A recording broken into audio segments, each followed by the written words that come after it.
Hi, everyone. This is Dr. Diane Hayden, publisher of Natural Nutmeg magazine. Welcome to our weekly podcast where I interview our expert writers and contributors for the magazine on topics ranging from natural medicine, green living, spirituality, and how to live a healthier, more holistic lifestyle. I'm excited to have with me today Bruce Cryer. He is president of the Graduate Institute in Connecticut, has been involved in holistic studies personally and professionally for more than 40 years. In his career, he has worn many hats and explored many professional passions, always driven by a desire to learn how people can live more efficiently, effectively, and coherently. He began as a singer, dancer, and actor in New York, including 2 years in the Fantasticks, the world's longest-running musical. Bruce has been an adjunct professor at Stanford University since 1997, teaching on stress, performance, emotional intelligence, resilience, and creativity. He was named CEO of HeartMath in the year 2000, having helped launch the HeartMath Institute with founder Doc Childre in 1991. He recently released Renaissance Human, an album of original songs co-created with the Brothers Koren. So thank you so much for being with us today, Bruce. How are you? It's a pleasure. Thank you, Diane. It's fun to be here.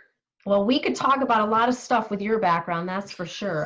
I think people would be fascinated just to talk about Broadway with you. But we're here today to talk about your position at the Graduate Institute, having recently come on board with them in the last 6 months. And I'm excited to learn more about your vision for them and where things are headed. Well, the Graduate Institute is a really interesting place. It's this kind of jewel in Connecticut that's been around for a little more than 20 years, offering the first of its kind, really, and pretty much the only institution on the East Coast that does this, offering holistic studies where you can actually get a master's degree in one of 5 different program areas that we offer, all related to health and consciousness and spirituality and transformation and education and learning and writing, creative writing, etc. And so it provides this ongoing education to people looking for graduate degrees or certificates to advance themselves personally and professionally, but all united by this understanding that whether we're talking about ourselves as a human system or our family as a collection of systems, human systems, or the community that we're in or the company that we work for or the school or the hospital, whatever it is, everything is a holistic system, a whole system.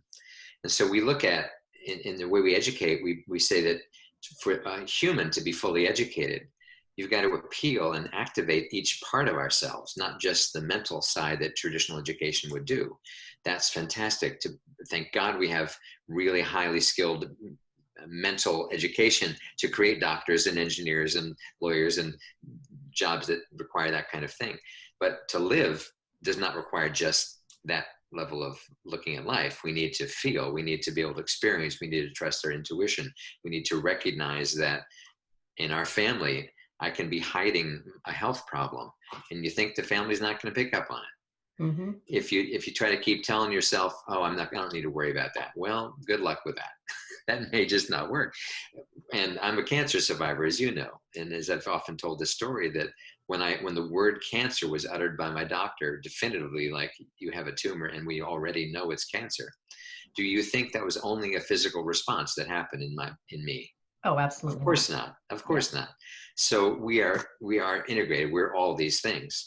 So the education at TGI is saying, so learning needs to be all these things. Learning needs to kind of awaken all the aspects of ourselves because we are full humans with all these dimensions to us. So the style of education is much more about learning together. It's a collaborative model where you're with a cohort, you're with a group of people, your tribe, for 2 years if you're going through the master's program, or a year if you're in a certificate, or less if you're in a coaching program. But you're with a group of people that you become close to because you're going on a journey together to learn skills that you hope to apply professionally, but also to be a better person. You know, one of the things in my relatively short time here, I've heard over and over again is people drawn to TGI with this idea that I want to be a better person. And people coming out of the program feeling like, I'm handling life better. I'm more compassionate now. I'm more grateful now. I'm appreciating other people better because I've had a chance to learn new skills and learn new theories, hearing how other people are perceiving the same thing I'm going through, and they're perceiving a little differently. Well, that's I'm learning from that because it's not just my experience. That's the only possible experience. So all these are dimensions of the TGI education, which I think are really interesting and innovative and extremely positive. So I'm excited to get the opportunity to be here.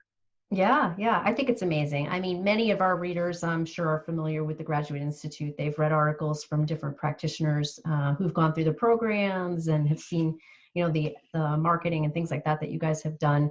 And I myself have actually taught a cohort, and that was an amazing experience. And I also have gone through a life coaching program, and I tell everybody, honestly, even if you don't want to become a life coach, I think it's something everyone should do because it really is transformative in the way that you think, in the way that you interact with people, in the way that you view certain things. I mean, it will totally change your life. And like you said, give people the ability to be more compassionate and understand different thought views and things like that. And especially now at this time, we're doing this in December of 2020, mid pandemic. So I think that, it's important for people to get this kind of training and have these experiences. And even, right now, not let's wait till it's over and then I'll do something. So I did want to talk a little bit about, what TGI is offering now and how people can get involved with things now, and what your view is on that in terms of how it can help people with all the stress that we're dealing with today. Great. Yeah, perfect question. Well, let me just identify the program areas first of all. So our flagship programs, there's two of them. One's called Integrative Health and Healing. And that's, as I said, a cohort model where you're learning a whole set of integrative practices. Many of the people that come to that program are either nurses or therapists, so they're looking to learn some new skills they haven't had before to bring to their patients, their clients, whatever.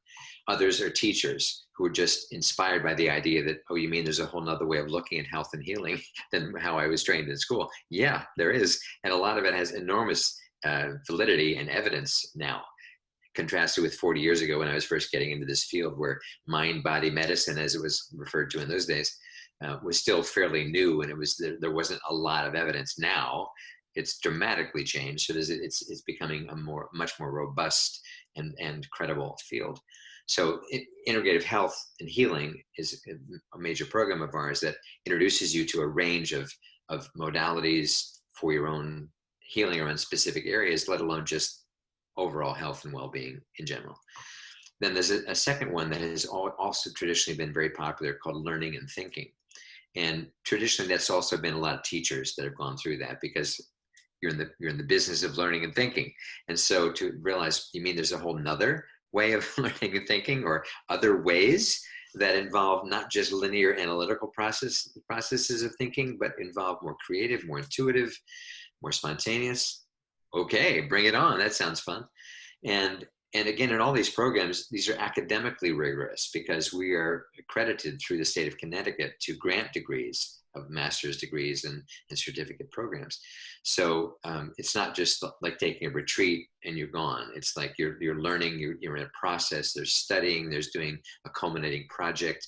We don't call it a dissertation because it's not that elaborate as if you were getting a doctorate, but you're doing a project to summarize what you have learned in your year or 2 years you're going through this. So those two, integrative health and healing, learning and thinking. There's another one that's becoming more and more popular called consciousness studies and transpersonal psychology. And this is a more mixed audience. It's retired people, it's people in a whole different stage of their career. It's young people out of undergraduate school who are saying, I want to go a whole nother direction. That education was interesting, but I want to learn something about how humanity works and how my mind works. And so the consciousness studies program is, while it's just as experiential as the other ones I've referred to, it's looking at another level of consciousness itself and getting into this field known as transpersonal psychology, which looks at kind of a different level of psychology beyond just the traditional one of more mind-based and typical emotional processes. So consciousness studies is one that's been attracting a lot. Within that, there's a program that's been catching on and getting very exciting called Coaching with Spirit. And one of the things we noticed is that, of course, many people are, and even it's accelerated thanks to the pandemic, many more people have gotten really kind of bored with whatever work they were in, which now they're having to do from home, or many of us are. And many people have kind of had kind of awakenings like, well, what do I really want to do? Do I really want to work from home in this job that doesn't really make my heart sing either? You know, that's not feeling very exciting. At some point, we won't be in lockdown. At some point, we won't be freaked out about a pandemic.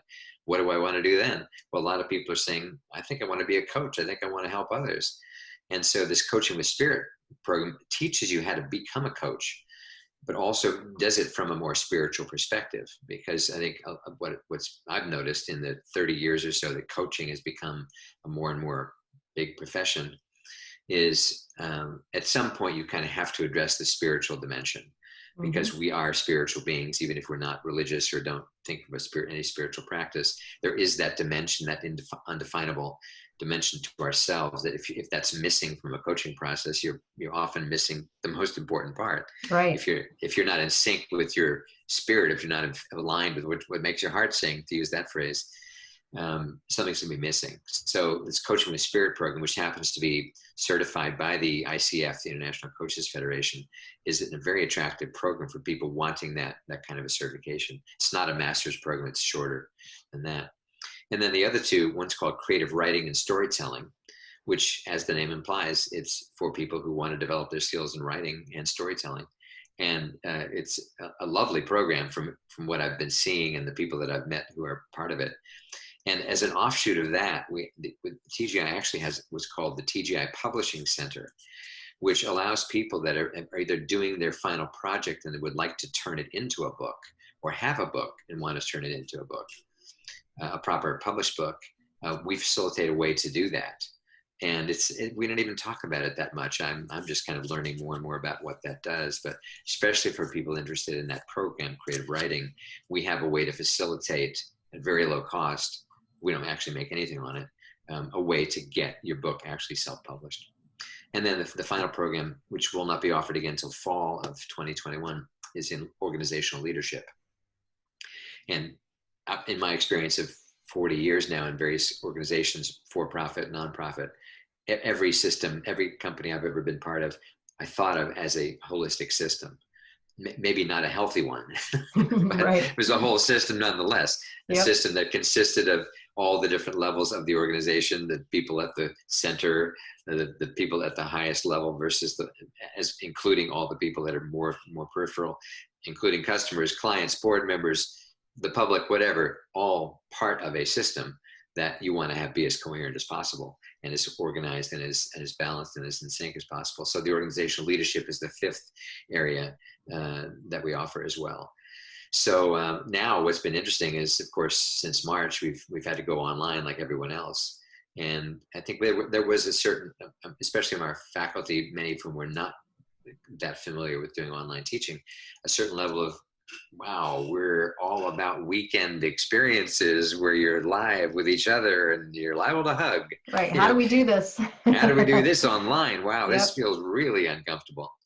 And as somebody who has been teaching online for a few years myself, and before COVID forced us to go online, I had already begun to discover things that made it better, that made it more fun, more engaging. Part of it is just being yourself and not being constrained because, oh, wait a minute, it's only me on this little screen. Whatever about that, be yourself, because that's, especially when we're online, we're craving real connection. We're craving people that are just themselves and not just reading from a script, or not just being the professional version talking about the Graduate Institute. We want real people. We want authentic communication. So if you do that, that's one of the best things to be online. And there's lots of things we've learned about how to enhance the learning experience while online. And in fact, I was doing a webinar last night, and there's some aspects of doing online teaching which are actually easier to be open than were we in a classroom. Because we are basically in each other's homes. Right. I'm in my bedroom right now, and so are you. Yeah. Not that is, I'm meaning that in some intimate way, but things are liable to happen in our view. A cat could jump across your desk right now. Yep. A bird could hit the window out Yep. that you're sitting next to. We're in real life, not just in an office somewhere. And so we're getting a chance to see often sweet little moments of real life, or even embarrassing moments, whatever, that can be quite bonding and quite inspiring to, like, wow, I just got a little window into your life. Thank you for just being Right. yourself. And so Yeah. certain barriers have actually broken down through online, Oh, I've found, also, which and is now you interesting. can appeal to people all over the world versus there might have been many people that were restricted from even considering these programs because they had to physically travel to Connecticut, on the weekend, once a month or Exactly. whatever it was. Exactly. And that's really, I think, the future for us is to be able to offer these more broadly. Now, we're, as a state accredited institution, we're allowed to go online because of COVID. So Hmm. like every other institution, we're forced to go online. So of course they say, well, yes, you can. Well, thank Right. you. Otherwise we would have gone out of business. We didn't have a choice. But we're in the process of getting approval. So even if when the pandemic is gone and we're able to be in person fully, we still want to have the ability to do online programs, because we can reach a global audience. And I think there is, if there's another thing that the pandemic has taught us, is that there are significant uptrends in various aspects of wellness. This is not a trend that's going away. The No. ideas of holistic health and healing and holistic studies, it's not a fad. It's been around forever, actually, Right. but Longer as a than quant, traditional medicine, but we yeah. won't get into that. Well, Yeah. Yeah. exactly. But the awareness now is at a point where, like I said, if we needed proof that holistic thinking was valid, just look at the 5 letters COVID. If you doubted that we were one connected race as humanity, we are in it. We are Hmm. in the reality that we are all going through some version of the same thing that's impacting us in our health, financially, educationally, socially. We're all one connected system. We can try to believe we're not, Right. but But we are. we are. But we Yeah. are. Yeah. Yeah. And that's one of the beautiful things that you learn from, a situation like this where initially people are very fearful and it can be traumatic and, a lot of stress. But if you can kind of sit with it and peel back those layers, I've always been the kind of person that believes something good comes out of everything. You might not be able to see it at first, but over time you'll see that. And I think, this is one of those things, the ability now for us to learn from anywhere, the ability for people who have been in a job that doesn't bring them joy anymore to now have the time to think about what they might want to do, all of that really. Yeah. Um, which is where I want to go next with you, is why should someone consider these programs now? Because I feel like I even hear this with my business. Like I'm dealing with other entrepreneurs about how to market themselves, and many of them will say to me, "Oh, I can't do anything until the pandemic's over. Like I can't spend any money." Blah blah, blah. I'm like, no, you need to be doing something now because this is going to be over, and then other people will be in front of you. So from the perspective of either changing a career or going back to school or learning more, why do you think that's important that we do it now and not wait? Yeah, it's a great question, because we need to do it now and not wait. And I sound like I'm being flippant, but back when I was very actively part of the organization called HeartMath, we would often be talking to hospitals who were constantly in chaos, it seemed like. And often they were implementing a new medical record system. And so that just was causing massive chaos.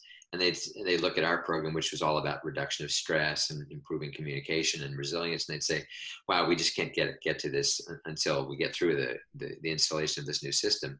And we're saying, so has your stress gone up because of this? Oh, yeah. Has the communication gotten worse because of this? Oh, yeah. Are people really getting burned out and exhausted and tired? Oh, yeah. So a program that would help you with your stress and your Right. resilience and your communication, you don't need that now. Not following you, not Right. following that thinking. So I think similarly here, it's like, you really think there's going to be the perfect time? Now I understand sometimes people are in life situations where they were pregnant, and so it's got to be after the baby comes, or you've just started a new job, and you've got to stay focused in that for a certain period of time and have that be a primary. Sure, there are life situations where you just have to attend to first things first for whatever valid reason.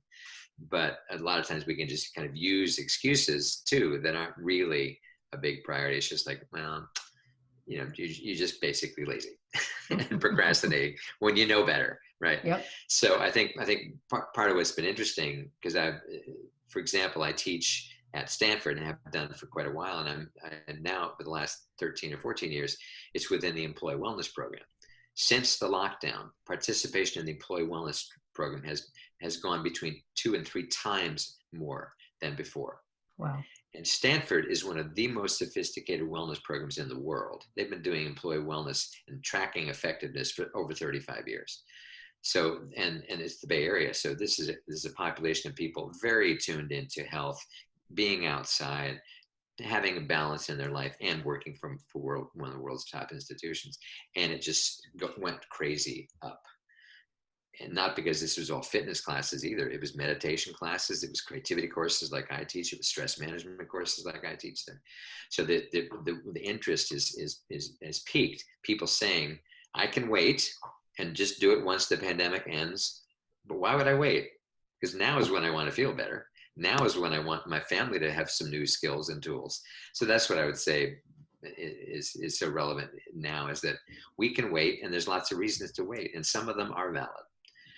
Or we can just say, but wait a minute, maybe now is the time. Maybe if you have an impulse now that this is something you will need at some point, why not now? Because the sooner you get started learning some new skills, the sooner they can become new habits and new ways of acting and moving and eating and whatever it is that you're hoping to improve. Those can become ingrained habits the sooner you start. The longer you wait, the longer before they ever manifest as things that can really change you. So, but I think so many of and the other piece too, and we talked about this last night in this webinar, was that the sense of isolation is really, really hard for an awful lot of people. And because they are working from home and they are on Zoom. And while it's nice, I mean, Diane, you and I have had now several conversations on Zoom. Look forward to actually meeting you in person one day. Right. But thank God for Zoom. At least we've been able to kind of develop a friendship in the process. But it's still nothing like actually sitting there and having a cup of coffee together and watching a bird together, all the stuff that happens in real interaction. So the absence of that is really hard for a lot of people, myself included. I moved up here from New Jersey for this job, left my tribe, a lot of friends in the area, as you know, the area that I coincidentally used to live too. Mm-hmm. And it was hard coming up at the time of a pandemic to build relationships here. I have them on Zoom. I have them with friends. But so my point being, the nature of the TGI education is cohort based. It's a group of people that you're working with together, even though it is only online at the moment. The depth of connection is already happening. I've seen it because I've been in a couple of these weekends, and I've watched as you can just sense this group is tight, and they've never physically met. Right. But they're already tight because they're talking about things that matter in the course of learning new skills about their stress, about health, about alternative therapies, about new ways of thinking, creativity, whatever it may be. So in that sharing, there's a sense of connectedness that happens, even if we're still limited to a Zoom model. So I think that's a big need that is, I mean, there's all kinds of mental health statistics, kind of scary ones about how lonely people are, how depressed many people are. And so this is an opportunity because we're talking about things that matter to us. That's why we're studying them and teaching them. That creates a level of connection. And I think specifically around holistic things, many people who are drawn to TGI are the only one they know that's into this kind of thing. Mm-hmm. It's not like they come from a whole bunch of friends that are already into it. Oh, everybody's doing this. Right. They're often the only one in the family. And so to do this is feels like a bit of a black sheep thing too. But then you discover, oh, Mary, she's a teacher in Woodbury. Oh, Sally, she's a nurse at Yale New Haven. Really? Jack, he's a wellness educator and a gym teacher. Interesting. Sam, volunteer fireman from Simsbury, whatever. So ordinary folks, regular lives, regular jobs, all having a similar set of interests, all coming together. And that sense of connection, like, oh, good, I'm not crazy. There's other people. At least we're all crazy, but it's not Right. just me. Exactly. We can be crazy together. And there's I something think, so comforting about that. And like, oh, thank God there's other people that know what I'm going through. oh my God, yeah, and especially now, because like you said, that it could be, you could be the only person in your family, in your friend group, with your job that thinks more holistically, and yet all you are surrounded with and all you expose yourself to are people, what you see on the news, what everybody's talking about, how awful, like the world is right now, all of this, and it can be just really overwhelming and depressing. And I think this is an outlet for people to, like, like you said, meet new like-minded people, people that you like, someone who's a teacher at Yale or in the hospital or whatever, someone who you would think would never have, be in the holistic mindset. Now you have kind of opened up your world to, from as little as just networking and, being able to meet these people, to learning new things that are going to change your life and your career and your relationships. Exactly. To me, it's a winning combination. And I think the world needs more of this than ever. Mm-hmm. And so I'm very enthusiastic about the fact that we can do this online now, because I think, like we talked about earlier, the ability. I was leading a class just ended Tuesday, and we had participants from the Netherlands, England, Wales, Norway, Denmark, New Jersey, Wow. New York, Connecticut, Pennsylvania. That's amazing. And that diversity never would have happened. Yeah. Were it not for everybody now comfortable on Zoom, and everybody knows how to share their screen on Zoom. That's a thing that we all know how to do. Share your screen. Yeah, I can do that. No problem. Yeah. Anyway, it's helping to normalize and create connection. Yeah. So if someone's interested in learning more about any of the different, 5 programs that you talked about, what's the next step for people? Well, our website is a great showcase now of all the programs we do, the people that we have. We've got a remarkable team of faculty, world-class, world-famous people. Dr. Bernie Siegel, who famously wrote Love and Miracles and many other best-selling books in the holistic field. Dr. Norm Shealy, who started the American Holistic Medicine Foundation, another luminary in this field. Anne Marie Chasen, a physician from the Andrew Weil Integrative Medicine Center at the University of Arizona.